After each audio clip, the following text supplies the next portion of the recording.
Meu desejo é que tanto este projeto de 10 dias que você teve um encontro com Cristo, tanto essas 10 horas de jejum, possa ter despertado você para uma vida totalmente diferente, um estilo de vida mais saudável.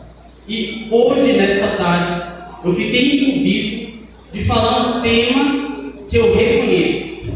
É um tema polêmico. É um tema que, se você não souber tratar, você vai para dois extremos. Porque nós sabemos que Satanás, ele trabalha com os extremos. Porque existe um extremo que diz o seguinte: olha, Deus não vai se preocupar, eu não vou ser salvo por aquilo que eu como, por aquilo que eu bebo, então eu vou comer, eu vou beber, porque eu sei que amanhã eu vou morrer. Mas existe um outro extremo que enfatiza tanto esta mensagem que parece que nós somos salvos não pela fé em Jesus, mas só porque nós temos um estilo de vida saudável. E é por isso que eu preciso mesclar a mensagem de saúde com a espiritualidade. Sabe por quê, irmãos? Porque não basta você apenas cuidar da sua saúde física se você não cuidar da sua saúde espiritual. Porque tem pessoas que cuidam da sua saúde, mas não são pessoas espirituais. Exemplo, Anitta é uma pessoa vegetariana. Xuxa também é uma pessoa vegetariana. Mas qual é o diferencial de um adventista para essas pessoas? É porque cremos em Deus. E nós cuidamos do nosso corpo não para sermos salvos, mas porque fomos salvos pelos méritos de Cristo Jesus. Quero convidar você a ler 3 textos bíblicos. Primeiro, 3 João, versículo 2. Abra comigo, por favor. 3 João, versículo 2. Eu quero tratar com vocês nesta tarde sobre a mensagem de saúde e o dom profético. 3 João, versículo 2.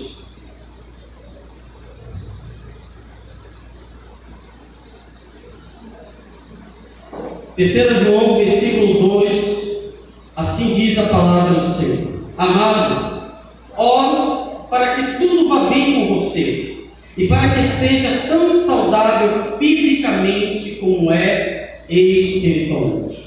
Agora vá comigo, 1 Coríntios, capítulo 3.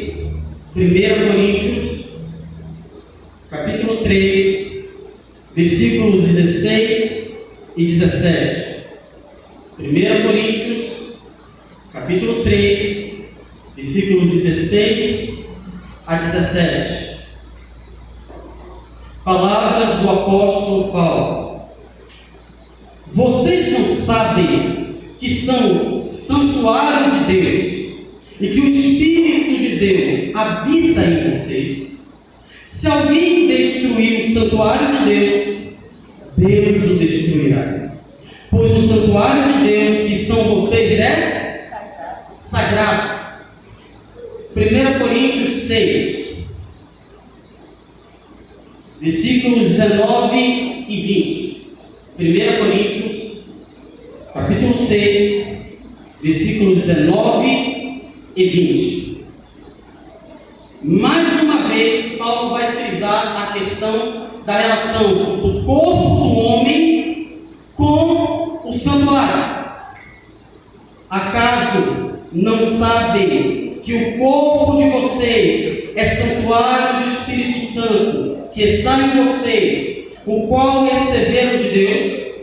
Vocês não são de vocês mesmos, foram comprados por um preço. Portanto, o que deveríamos fazer, irmãos?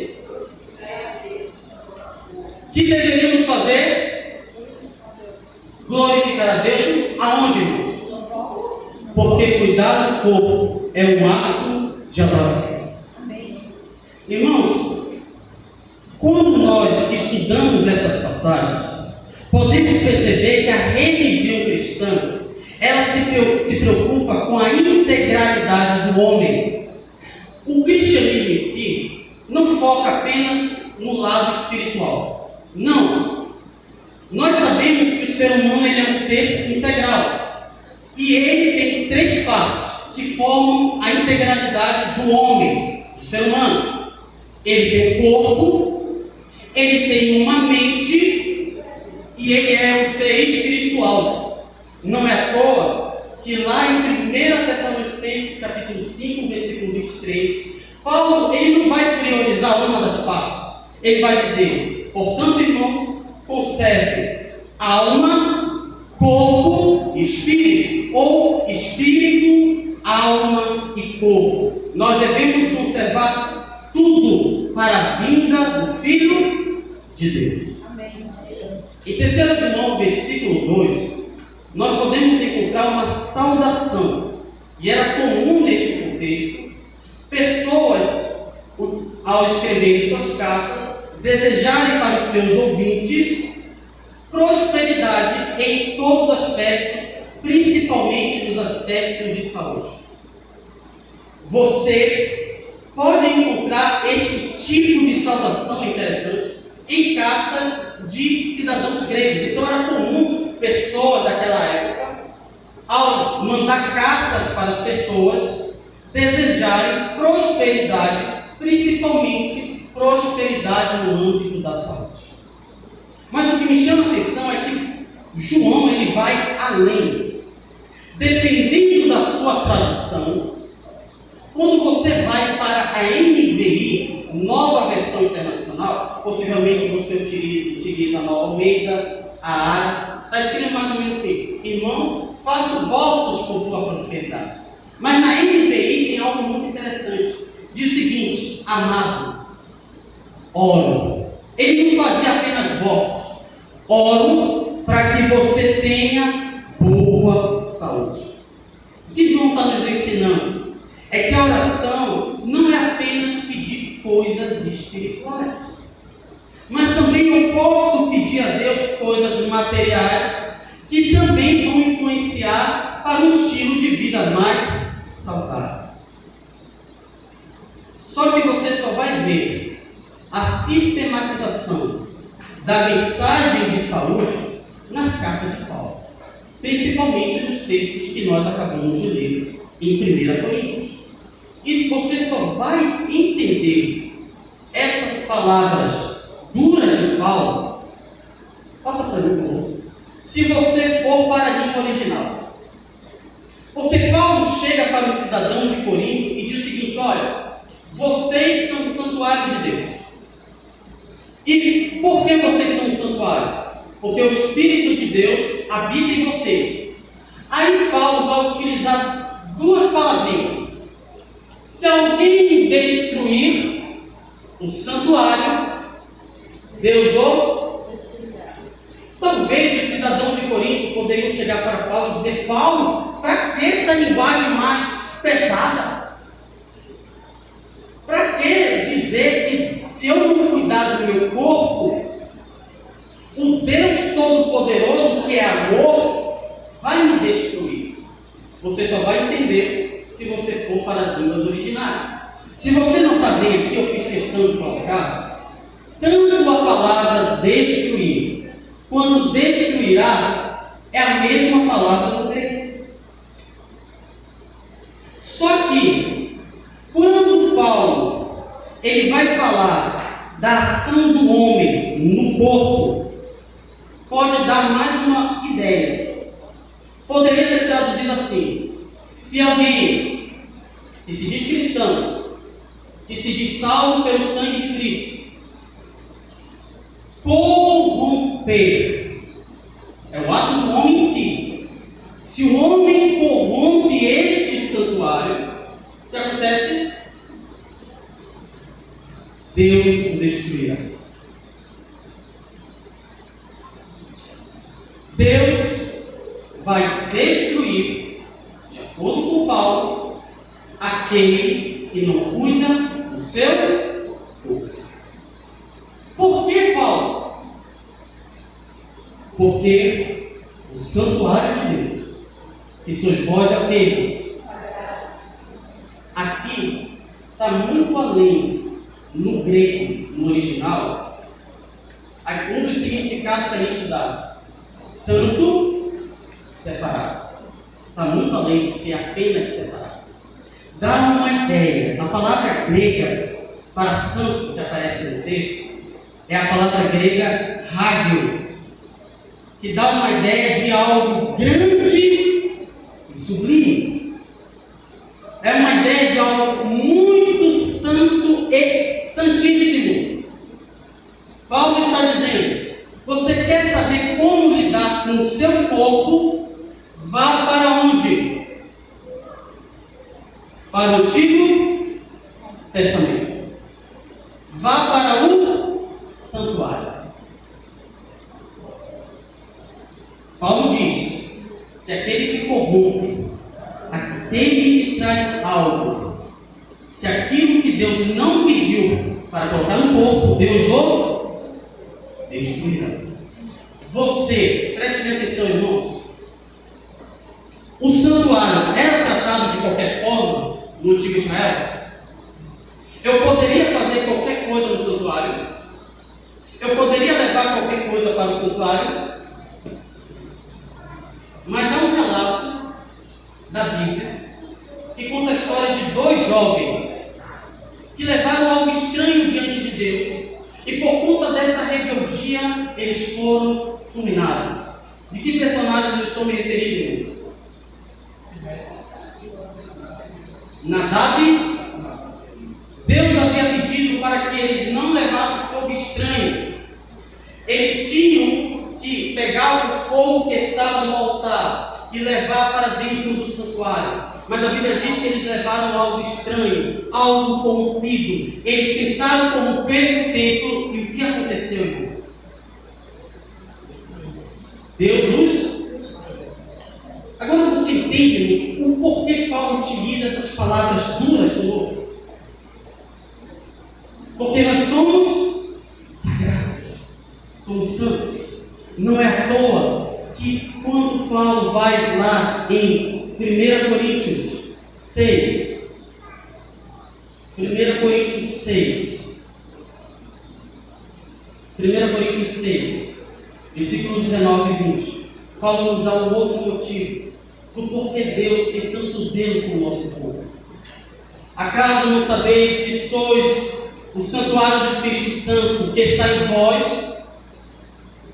o qual tendes da parte de Deus e que não sois de vós mesmos, porque fostes comprados por preço? Agora, pois, glorificai a Deus no vosso corpo. Com base nesse texto, eu tiro 5 lições. Primeiro, diante desse texto, é o dever do cristão ter o conhecimento. Cristão ignorante não pode. Na visão de Paulo, um cristão não pode ser ignorante em relação ao seu corpo. Segundo, o seu corpo não é sua propriedade, porque nós vivemos em uma geração que prega isso aqui: meu corpo, minhas. Um cristão pode corroborar com esse tipo de pensamento, irmãos? Porque Paulo diz que o nosso corpo pertence a quem? A mim mesmo? Ao Espírito Santo. O Espírito Santo, ele é soberano sobre o nosso corpo. Sobre o nosso corpo. Por que nós devemos zelar? Porque este corpo, esta matéria, foi comprado por um alto preço. Escute uma coisa: para você estar aqui e para você ter um corpo glorificado, custou a vida do Filho de Deus. Agora você entende o porquê Paulo utiliza palavras tão duras? Quinto, porque eu preciso cuidar do meu corpo? Porque Deus quer ser glorificado. E cuidar do santuário é um ato de adoração. É um ato de adoração. Quando nós trabalhamos a mensagem de saúde, muitas vezes nós pensamos que saúde se resume apenas uma alimentação saudável. Só que na mensagem de saúde engloba algumas áreas. Primeiro, a mensagem de saúde enfatiza que nós somos seres biológicos, somos feitos de matéria, temos um organismo, temos órgãos que trabalham para a nossa vida, para que venhamos a estar vivos. Somos seres biológicos, mas também somos seres psíquicos. O que nos diferencia dos animais? Porque nós temos a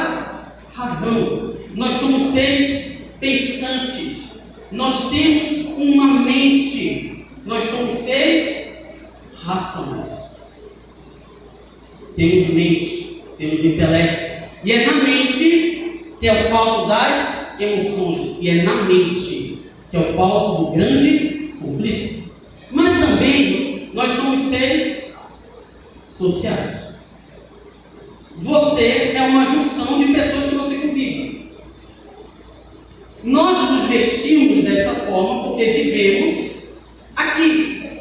Você fala da forma como você fala porque você vive no Brasil. Você se alimenta das comidas que você come porque você está no Brasil, no estado do Pará. Então somos seres sociais. E o que nós estamos fazendo aqui, irmãos? Nos socializando, nos relacionando. Então a mensagem de saúde engloba a área social. E por último, e não menos importante, espiritual.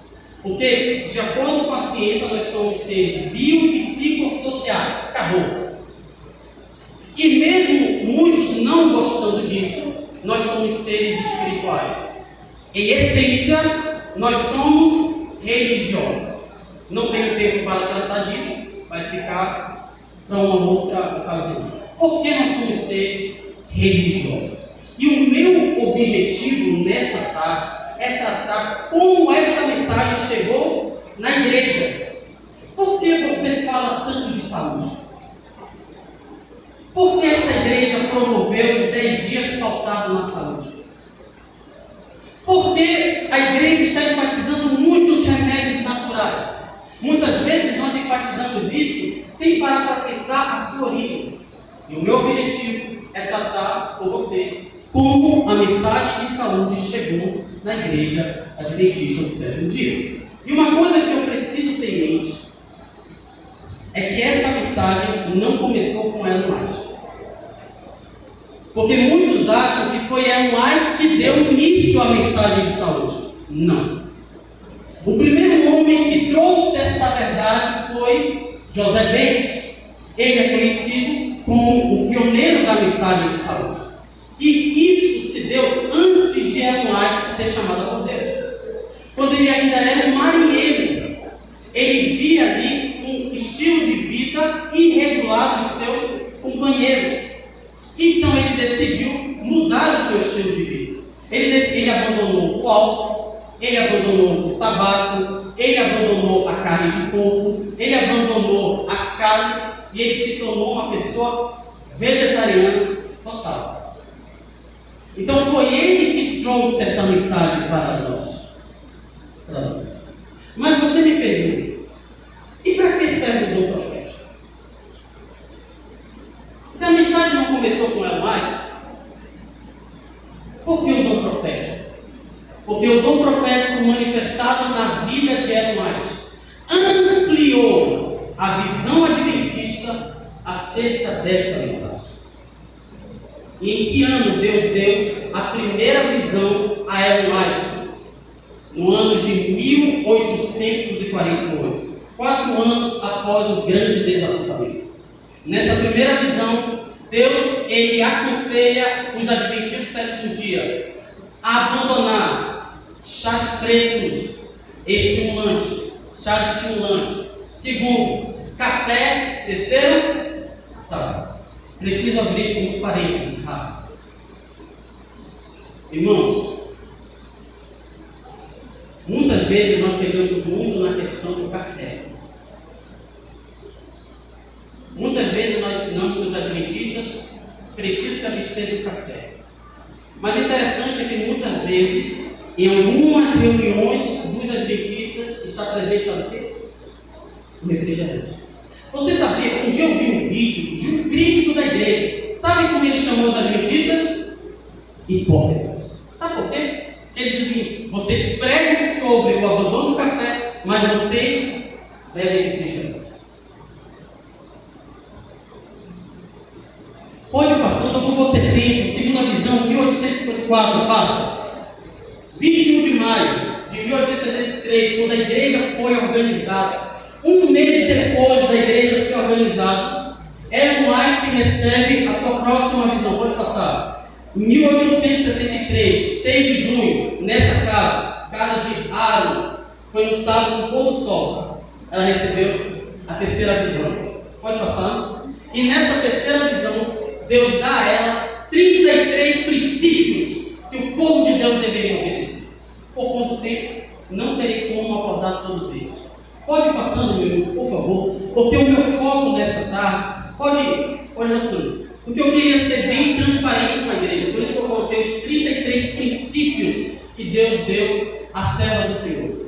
Pode ir passando. Quarta visão, 1865, e foi a partir desse ano que ela deixou registrado, ela começou a escrever sobre esta mensagem. Pode passar. Quinta visão, 1871, é o marco da mensagem, porque ela vai comparar e ela vai unir a mensagem de saúde com a mensagem do terceiro. Pode passar, meu irmão, por favor. E tudo isso culminou nos 8. Então não foi de uma hora para outra que a igreja adventista passou. Foram anos e anos. Mas aí eu faço uma pergunta para os irmãos. Se a mensagem de saúde é uma mensagem que Deus deu para nós em benefício da humanidade, em benefício da igreja, do povo de Deus, por que esta mensagem é tão odiada? Não pelos ímpios. Porque se você pregar sobre saúde lá fora, os ímpios vão bater palmas. Mas quando nós vamos tratar este tema dentro da igreja, você sofre oposição. A pergunta é, eu fiquei me questionando, por que este tema tem incomodado tanto os adventistas? Primeiro motivo, porque a mensagem de saúde requer o quê? Obediência. Não é à toa que a loja vai dizer que nós devemos tornar claro esse ensinamento e insistir na obediência. Ela diz, todos estão obrigados. Segundo motivo, por que esta mensagem é tão odiada? Por quê? A culpa é de quem, muitas vezes? Mensageiros intolerantes. Pessoas que enfatizam tanto a mensagem de saúde, que parece que você é salvo pela soja. Parece que você é salvo pela sua alimentação. E não. Nós somos salvos pela graça. Isso aqui é apenas um resultado de uma pessoa que teve um encontro com esta graça. Você está vendo, irmãos, o cuidado que nós devemos ter? Eu não posso ir para um dos extremos. Eu não posso dizer, não, já que eu não sou salvo pelo que eu como, pelo que eu bebo, então eu posso comer qualquer coisa. Não. Também eu não posso enfatizar tanto a mensagem de saúde que parece que a Bíblia só fala de alimentação. Então nós devemos ter um cuidado. Você, qual o seu papel como adventista do sétimo dia? Ensinar.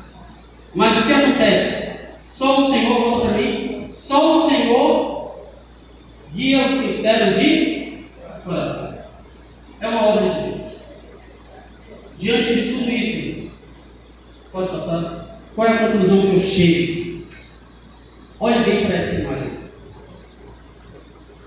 Diante de Deus, somos indesculpáveis. Diante de Deus, eu e você, por termos esta luz, somos indesculpáveis. Pode passar, irmão? Se alguém destruir, o que, irmão? Qual é o resultado? Pode passar?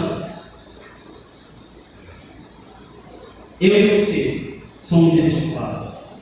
Muitos têm esperado que Deus os guardasse de doenças, tão somente pelo fato de lhe haverem pedido que assim o fizesse. Deus, porém, não atendeu suas orações, porque sua fé não foi aperfeiçoada pelas obras.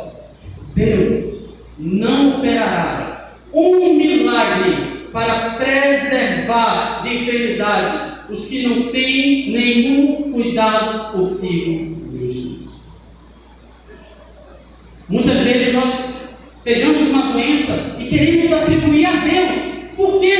aconteceu isso comigo. E Deus olha para você muitas vezes e diz: meu filho, você tem levado uma vida tão irregular e você quer que eu te proteja? Irmãos, eu tenho uma dificuldade muito para dormir diante de Deus, diante da igreja. Tenho muita dificuldade para dormir. Não tenho dormido como a Bíblia e o Espírito de Profecia me pede. Minha mente é muito acelerada. Às vezes eu estou deitado na cama, aí vem uma série de pensamentos, e aí vai na psicologia, teologia, e aí eu não consigo dormir. Eu estou prejudicando o meu corpo diante de Deus. Eu sou indesculpável. E você também, se nós não preservarmos a nossa saúde diante de Deus, somos indesculpáveis. Porque você é santuário, eu sou santuário. Este santuário custou a vida do Filho de Deus.